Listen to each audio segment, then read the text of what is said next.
జాతిపిత మహాత్మా గాంధీ అహింస మార్గాన్ని అవలంబించి దేశానికి స్వాతంత్రాన్ని మహోన్నత వ్యక్తి అని రాష్ట్ర న్యాయ మైనార్టీ సంక్షేమ శాఖ మంత్రి వర్యులు ఎన్ఎండి ఫరూక్ తెలిపారు. బుధవారం మహాత్మా గాంధీ జయంతి వేడుకల సందర్భంగా రాష్ట్ర న్యాయ మైనార్టీ సంక్షేమ శాఖ మంత్రి ఎన్డి ఫరూక్, జిల్లా కలెక్టర్ శ్రీమతి రాజకుమారి గనియా, ఎమ్మెల్సీ ఇషాక్ బాషా, మున్సిపల్ చైర్పర్సన్ మొబెన్సా, డిఆర్డీఓ పద్మజ, కార్పొరేటర్లు, కౌన్సిలర్లు తదితరులు పాల్గొన్నారు.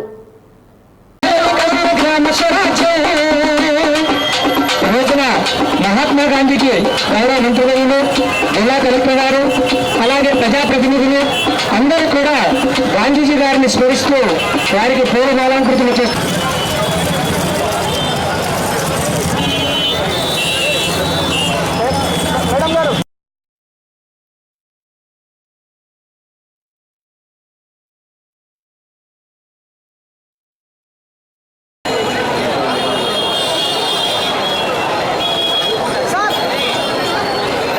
జరుపుకుంటా ఉన్నాం. అన్ని కులాలకు, మతాలకు, పార్టీలకు అతీతంగా ఈ రోజు మేమందరం కూడా గాంధీ చౌక్లో నిలబడి గాంధీ గారికి నివాళులు అర్పించడం జరిగింది. కలెక్టర్ గారు, జేసీ గారు, అదేవిధంగా మన వైస్ చైర్మన్ గారు, ఎమ్మెల్సీ గారు అందరూ కూడా రావడం జరిగింది. ఇక్కడ మహాత్మా గాంధీ గారికి మేమందరం ఒక కుటుంబం మంది అంతా మమ్మల్ని అందరం కూడా ఆ రోజు దేశ స్వాతంత్రం కోసం అందరూ కూడా పోరాటం.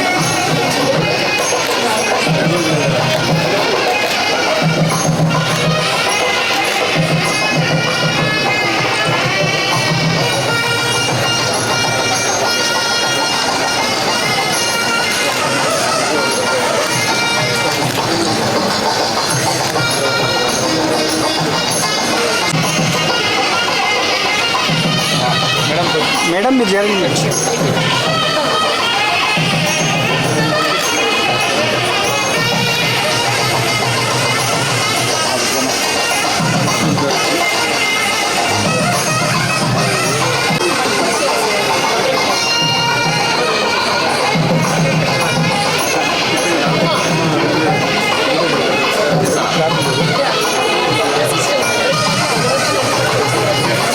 స్వచ్ఛత, సఫాయి మిత్ర ఈ కార్యక్రమాలు ఒక షెడ్యూల్ ప్రకారము అందరూ కాలకృత్యాలు తీర్చుకొని ఏ విధంగా మన షెడ్యూల్ ప్రకారం మన డ్యూటీకి వెళ్ళాలా, లేకపోతే